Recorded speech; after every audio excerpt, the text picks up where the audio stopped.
Well, the advice I'd give, and if you were my patient, it'd be a little different because we'd have a little more time. But if I can distill it down to the essence of what we do in a course of therapy, the person with panic, I can say this from the inside out since you're looking at a panic disordered person in recovery, has adopted a posture with regard to the world within in which their own anxiety is their enemy. And they think that if they can just get the anxiety to go down, go away, not occur as much or not occur with such intensity, or at least not occur here or there in that situation, that then things would be better.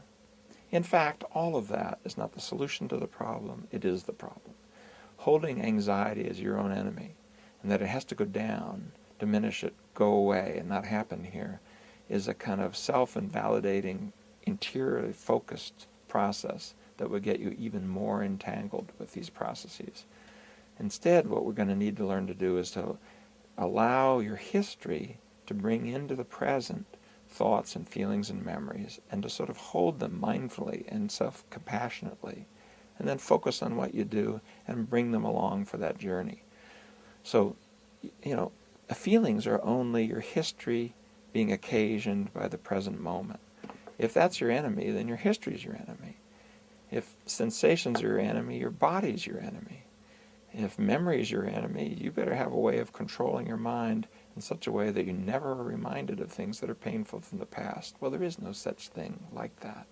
that's healthy. And most of the things that people do that are called psychopathology are the unhealthy things people do when they try to accomplish that agenda. If you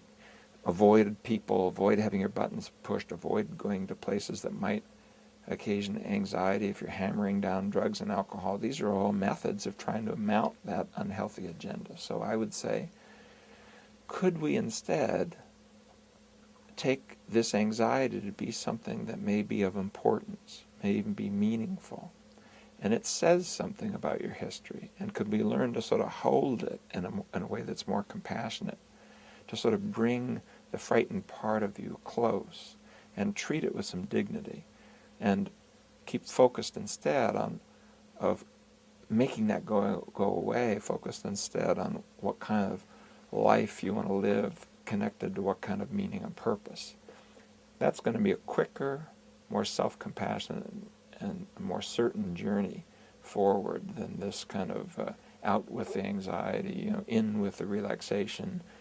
out with the self-doubt, in with the confidence kind of let's just snap out of it kind of harsh and lack of a non-compassionate place that we stand with ourselves inside things like panic disorder.